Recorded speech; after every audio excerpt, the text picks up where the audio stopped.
پروګرام چونکې ما خو بل طرف ته واړو خو لیاقت بسمل صاحب په حضور کې دی نو هغوی ته به یو عقیدت وړاندې کړم. وایي یو ګنګوسه خوره وه،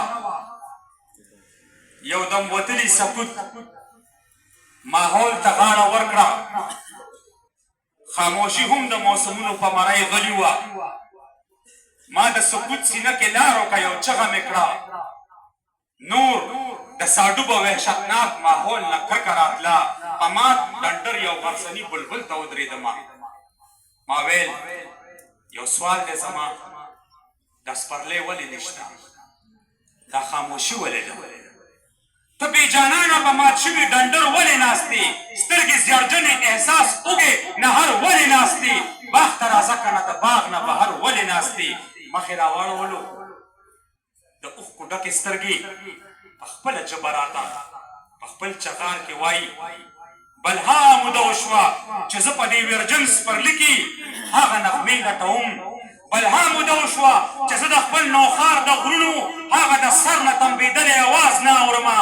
بلها موده وشوه چې زه د درخانۍ په خوا کې ادم خان ستړی ستړی وینم خو ساز نه اورمه.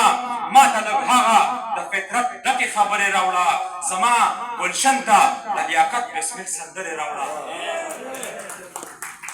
لیاقت ته ووایه چې ستا د زړه د زور سازونه بلها موده کېږي په دې لوري چکر نه وهي.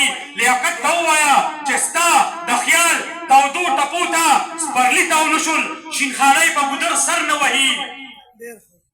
لیاقت ته ووایه چې ستا د خاموشۍ سلسله په ماتېدو ده خو بس ستا د قلم زور تغله ده. لیاقت ته ووایه چې دا د سکوت مړه ښاپېرۍ اتڼ ورځي خو ستا د مستو نغمو شور تغله ده. زه ورته ناست ومه بلبل د زړه غبار ویستلو په نرمو اوښکو کې تود د زړه انګار ویستلو. زه لږ مسکۍ شوم، لږ خاموشه، لږ حیران پاتې شوم. ما ویل بلبله دا ته څه وایې، دا څه لګیا یې؟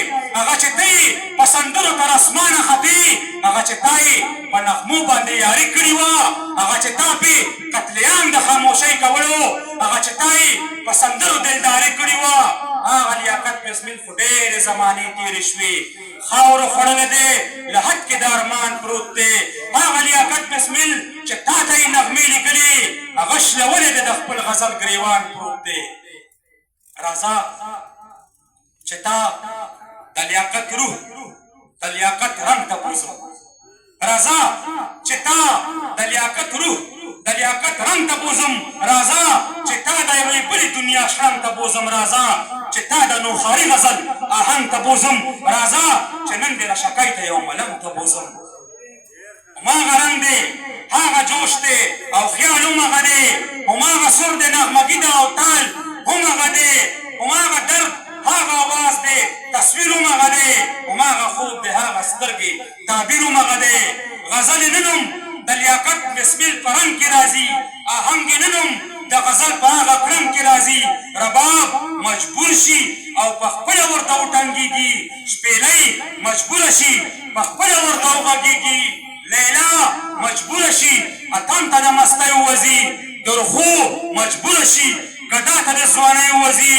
د تندریز اواز غزل یې نن هم هغه رنګي، د زړه برجونه ښوروي د زلزلې نه بغیر.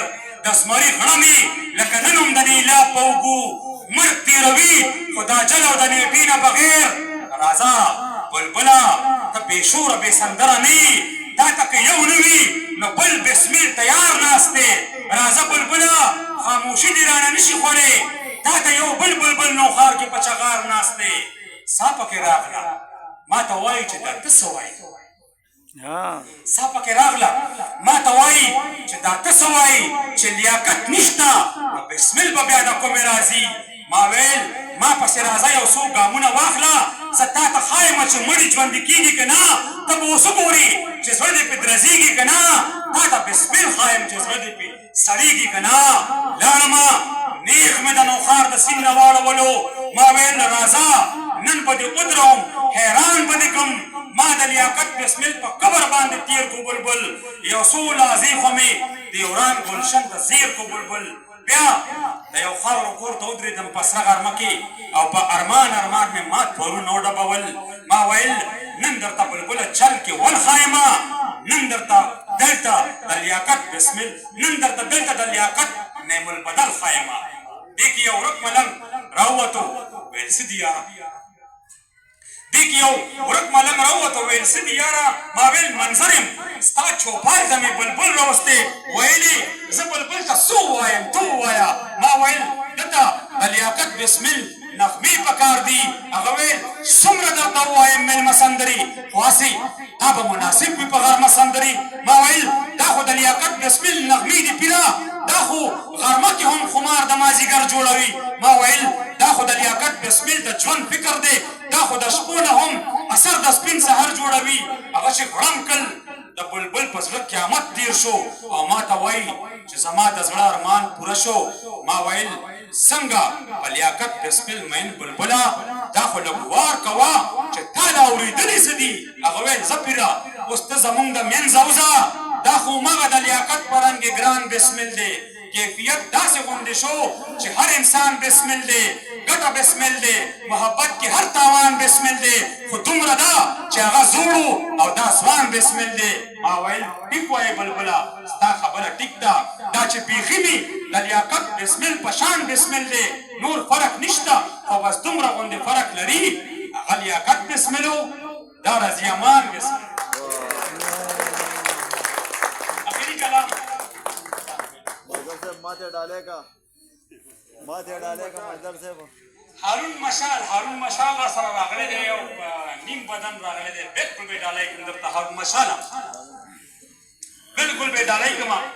وای بشر دې مه پټوه حسن دې نظر په لکه، هارون مشال صاحب بشر دې مه پټوه حسن دې نظر په لکه، سترګې راواړوه باڼه زما ځیګر په لکه، ده به ټول عمر د رڼا دپاره کار کولو، سترګې دواړه غړې پرېږده مخې نور په لکه.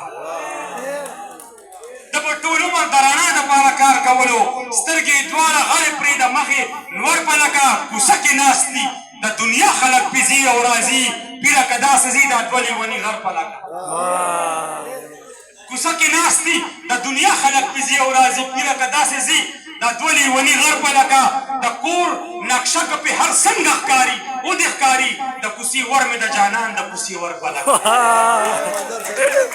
د کور نقشه که پې هر څنګه ښکاري او دې ښکاري، د کوڅې ور مې د جانان د کوڅې ور په لکه. زه به دې اخلمه د کفر او اسلام اندازه، د جومات یو روشندان لږ داسې مندر په لکه. زه به دې اخلمه د کفر او اسلام اندازه، د جومات یو روشندان لږ داسې مندر په لکه. جوړې سیګنلې د لاهور دي ستا آواز نه راځي، دې پله مخکې دا موبایل پېښور په لکه. د هر سړي سپینې جامې دي هر سړی عمر دی، بریان صاحب د هر سړي سپینې جامې دي هر سړی عمر دی. خدایه فریب دی په خپل فضل مې عمر په لکه، او په ویر جړه د جنازې کټ ته راورسېده. په ویر جړه د هر سړي سپینې جامې دي هر سړی عمر دی. خدایه فریب دی په خپل فضل مې عمر په لکه. په ویر جړه د جنازې کټ ته راورسېده، د پاسه مورې لږ مې دغه جینۍ سر په لکه. په ویر جړه د جنازې کټ ته راورسېده، د پاسه مورې لږ مې دغه جینۍ سر په لکه. دلته اوس ماته لږ د جام دپاره ځای پکار دی، شیخه ته خپله کوزه لږه دې منبر په لکه. مقابله یې ستا په سر ده د دې خلکو سره، ته خو په خپله څه چې رونه هم منظر په لکه.